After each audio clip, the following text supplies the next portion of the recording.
Scrolling through the internet, I saw an interesting study, and this has to do with two pawns versus a bishop. This endgame study is actually simple, or rather unique. So I suggest that you pause the video and as white try and find out the best move. Our aim here is actually to win this endgame. So a move like this doesn't really work, as this is an easy draw, not a win. Going back, if we proceed with a move like c7, black king can come closer, and if we move our king closer, he can definitely move his bishop, now threaten to capture our d6 pawn, attack his bishop. He can even ignore our threat, as if we take. So since d7 and c7 doesn't work, okay, what if we go king to b6? King to b6, there is still this move, and this ultimately results in a draw, as black successfully secures a draw. Since we have tried out all possible variations, that leaves us with one variation we haven't explored, that is king to a8, as this becomes a distant opposition. Let's look at it. If black comes closer with his king, we can come closer with our own king. If he moves away his bishop, let's say here, then we can simply play this, and black is in a zugzwang. He can move away his king and we come up and we definitely promote to a queen. Let's say he doesn't want to, move away his king, and he decides to move away his bishop. Then this is even worse for him, as we can give a check and he captures and we still promote to a queen.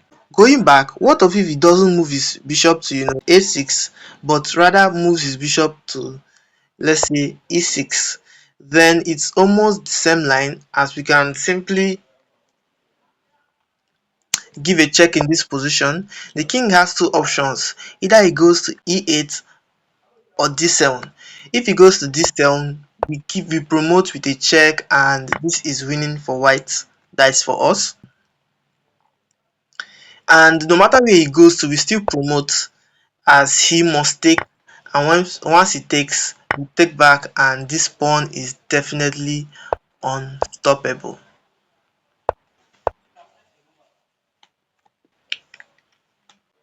So we have covered that. So what happens now after we play a move like king to a8? Okay, there's a line we haven't actually calculated. What if after we play king to a8, he doesn't move closer with his king, but rather he plays a move like bishop to h3? Now this is a case of being very patient, as if we rush to play a move like this, he can simply come back with the bishop, and this is the same thing as the line I showed you earlier, and this is just a drawn position. So we don't want that.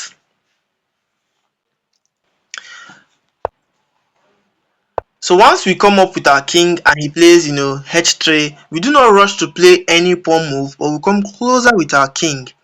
Now note that the king can come closer too, as this check will result in the line I showed you previously. The king can come close and has no other option but to keep on moving his bishop.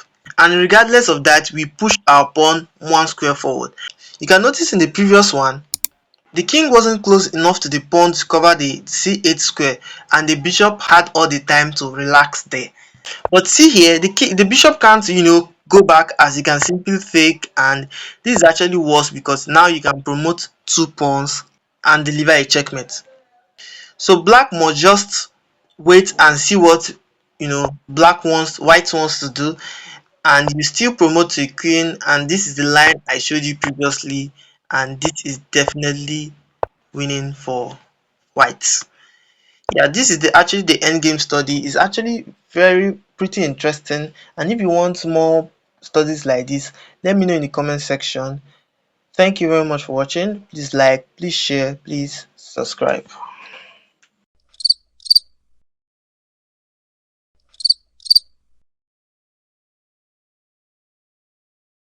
Welcome back to 1000 brilliant ways to checkmate, but this time it's going to be different. In part 1 I showed you the brilliance, but in this part 2 you are going to find the brilliance yourself. I'll walk with you through a few jaw-dropping checkmates, but then it's your turn. I've set some of the most dangerous puzzles unsolved for you to crack. Now, can you spot the mate before it's too late? Stick around, because the deeper we go, the trickier we get. And if you solve them all, I want you to answer in the comment section. Let's test your tactical vision and have some fun while we're at it.